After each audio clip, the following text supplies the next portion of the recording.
"Baby, come for breakfast. Your milk is getting cold," called Bea, my elder brother. I quickly put on my slippers, picked up my favorite doll, Beta, and rushed out into the veranda. It was a beautiful day. The morning air was most refreshing. "Oh, how lovely," I said aloud, taking a deep breath. I ran across the veranda, with Beta tucked under my arm. While I gulped down the milk, I heard Papa calling out to the driver. "Papa's still here, Bea. He hasn't gone to the clinic today," I said, overwhelmed with joy. Being engrossed in a magazine, Bea did not reply, but I could see Papa talking to someone in his room, which was opposite the dining hall facing the veranda. Papa, I don't have to go to school. It's a holiday. Do you have a holiday, too? Look, Beta's got fever," I said, all in one breath. "No, my dear child, I don't have a holiday today. You go and play while I talk to Mr. Singh. He is very ill. I'll ask the compounder to give your doll some medicine," Papa said lovingly. It was quite unusual to find my father at home at that time. Normally he was in his clinic before I woke up, so I was very happy. My father wiped his spectacles with the kerchief as he listened to his patient carefully. I was on the balcony when I heard, Baby, come here, see this." It was my brother from the veranda. He had spread himself on an easy chair and our dog, Tom, was dancing round on his hind legs. I burst out laughing. "Papa will give medicine to Beta," I said, showing off. "And I'll ask Papa to give some medicine to his darling daughter, because she laughs and laughs," said Bea, tickling me and sending me into fits of laughter. Being the youngest child in the family, I received everyone's attention and affection. Papa, of course, was the most affectionate. I ran from one end of the veranda to the other and then onto the balcony, staying close to Papa's room to attract his attention while I played. I swung on the curtain, thumped on the door, tapped on the table, pulled and pushed the chair. "Look, Bea, what a variety of sounds they make," I said, pulling the chair, then leaping up and rapping on the door, clapping my hands, jumping all the while. "Don't," pleaded Bea, not taking his eyes off the book in his hand. Racing back to the window of Papa's room, I saw him still busy with the patient. I loved to see him there before me while I played. He must like it too, I thought, to see me play around in his room. I dragged a chair and climbed onto the table. This at last drew Papa's attention. "Baby, be careful, you'll fall down," he said tenderly. "Look, Papa, I am taller than everyone," I grinned from ear to ear, making my eyes disappear. All one could see was a set of white teeth and chubby cheeks.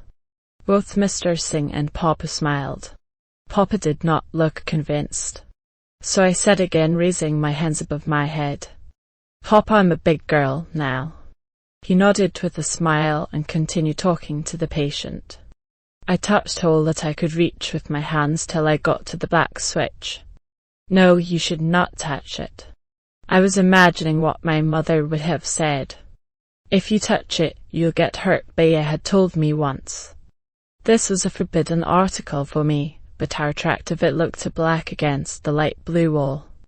Unable to resist the temptation to touch it, I pressed the switch and the light came on. I immediately switched it off. I was scared. I looked at Papa with large, anxious eyes, but he was busy writing. He did not see me. I looked at Papa again, and then at the switch, which begged my hands to touch it again. "I'll do it just once more, okay?" I said softly to myself. I repeated the mischief once more and was unable to stop myself from doing it again and again. I seemed to have disturbed Papa, who concentrating on the patient's problem. Without looking up from the book, he said in a serious voice, "Don't do that, you might get a shock." The click-clack of the switch and the glowing bulb fascinated me. "Baby, come here, let Papa do his work," called my brother. I ignored everybody. This was the most fascinating game for me at the moment. How fantastic. I press the light is on, I push the light goes off, I muttered. The patient obviously had some serious problem. My father sat with 4 books open in front of him. My running around had certainly disturbed him. Completely exasperated, he put down his pen and spectacles and shouted at me, "You're not listening to me. Get down from there." His loud voice broke my trance. I gaped at him wide-eyed. He fixed his gaze on me, expecting to be obeyed instantly. I was shocked at being scolded so loudly by him, scolded by Papa. Papa, a very soft-spoken person who was known never to raise his voice, had shouted in anger at his darling daughter. I was very angry with him. I jumped down from the table with a loud thud and raced up and down the balcony. My breath quickened, my face went red with anger, and my eyes felt hot with unshed tears. Throwing my hands about, I raced up and down, wanting to destroy everything that came in my way. Hearing the commotion, Bea came out. "What is it?" he asked.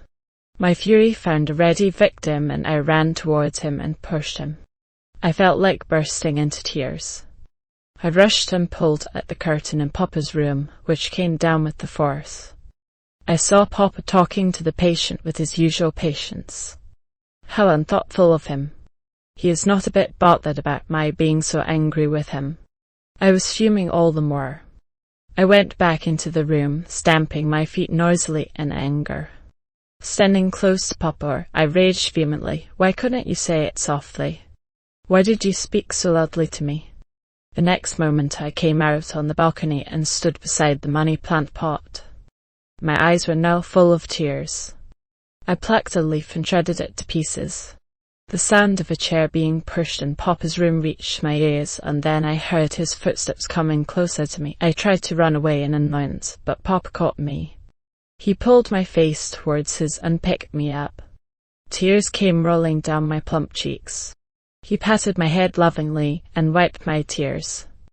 "Oh, you big cat," said Papa, ruffling my hair. This affectionate gesture melted my wrath.